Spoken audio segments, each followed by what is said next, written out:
2022, ano de eleição. E na hora de escolher nossos candidatos, convém buscarmos consistência em nossos julgamentos a fim de que nosso voto seja algo mais sensato do que enviesado, para evitar aquela situação clássica de dois pesos e duas medidas. Nessa direção, o comunicador e diretor André Fran argumentou em seu Twitter: certamente que o pessoal que se indignou com um triplex não vai votar em um cara com um esquema de 107 imóveis, né? Mas do que ele está falando? Em primeiro lugar, André menciona a indignação com um triplex, aludindo ao caso do apartamento triplex em Guarujá, São Paulo, cuja propriedade foi atribuída a Luiz Inácio Lula da Silva, pelo ex-juiz Sérgio Moro na Operação Lava Jato. Lula foi acusado de receber o apartamento como propina da empreiteira OAS, em decorrência de contratos da empresa com a Petrobras. É válido lembrar que, embora esse processo tenha levado Lula à prisão por 580 dias, até onde se sabe, Lula não ocupou o triplex. E mais, ele não teve a propriedade registrada em seu nome. O caso do triplex do Guarujá, bem como o caso do sítio de Atibaia, foi cassado por motivos técnicos, pela parcialidade do juiz Sérgio Moro, porque o processo tramitou no lugar incorreto, ou seja, no Paraná e não no Distrito Federal, onde deveria ser, e pelo fim do prazo legal para o processamento e punição, ou seja, o processo prescreveu. Portanto, Lula é tecnicamente inocente, no sentido de que não existe nenhuma sentença válida atualmente contra o ex-presidente.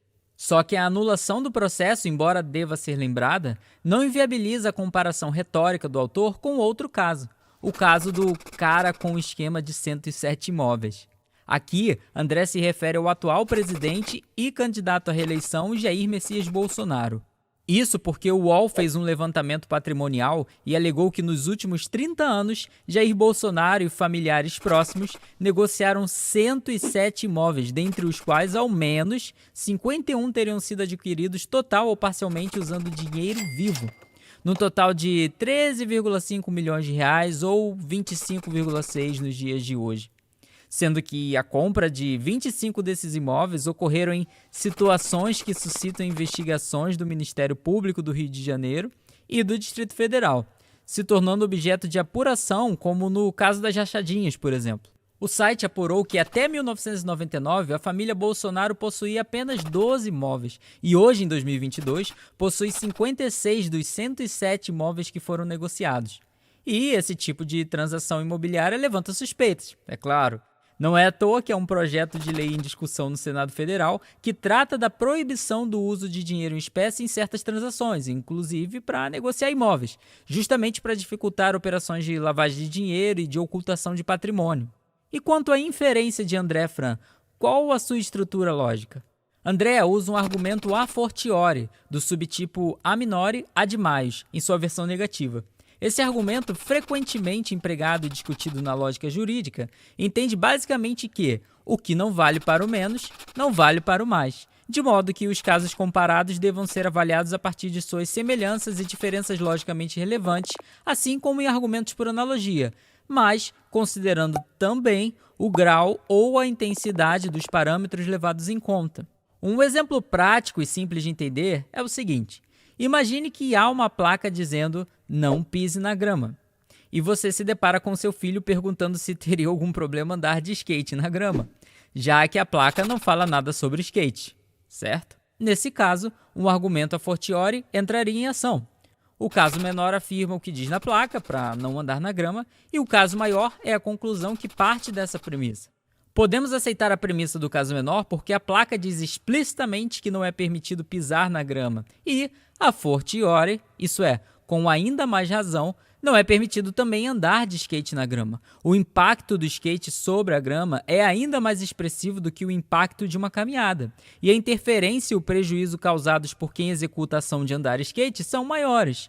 Se não vale para o menos, não vale para o mais. Se não vale pisar na grama e assim danificá-la, com ainda mais razão, não valem ações que intensificam esses parâmetros, não vale arrancar, queimar, andar de skate, etc., sobre a grama.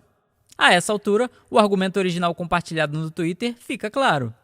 No caso menor, é alegado que Lula se envolveu em um esquema relacionado a um triplex em Guarujá e disso, a audiência a quem se destina o argumento infere que um eleitor qualquer não deve votar no Lula para presidente da República. No caso maior, temos que Jair Bolsonaro se envolveu em um esquema relacionado à aquisição de 107 imóveis e, por fim, concluímos que um dado eleitor não deve votar no Bolsonaro para presidente da República.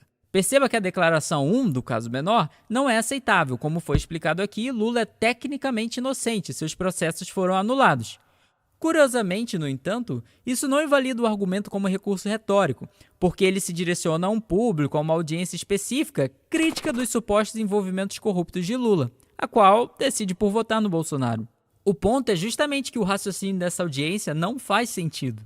O que não vale para o menos, não vale para o mais. Se o suposto caso de corrupção envolvendo um imóvel é suficientemente indignante para que disso o eleitor conclua que não deve votar em Lula, com muito mais razão, um esquema envolvendo 107 imóveis e dezenas de milhões de reais seria mais do que suficiente para a decisão de não votar no Bolsonaro. Os parâmetros estão dados e, enquanto a presunção da culpabilidade de Lula foi suspensa, a culpabilidade de Bolsonaro e de associados permanece viva.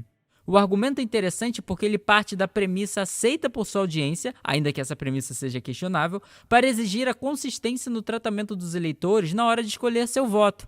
E isso faz com que esse argumento seja cogente. Ou seja, para alguém não aceitar racionalmente a conclusão de que não deve votar no Bolsonaro, essa pessoa tem ou que abrir mão da alegação de que Lula é culpado ou sustentar cabalmente que não há tal esquema envolvendo a família de Bolsonaro. De outro modo, o que é racional é admitir que faz muito mais sentido, pelos mesmos critérios, que Bolsonaro não deve ser eleito. E você, o que acha desse argumento? Críticas, comentários e sugestões são bem-vindos. Como sempre, as referências de tudo que foi falado aqui seguem na descrição do vídeo.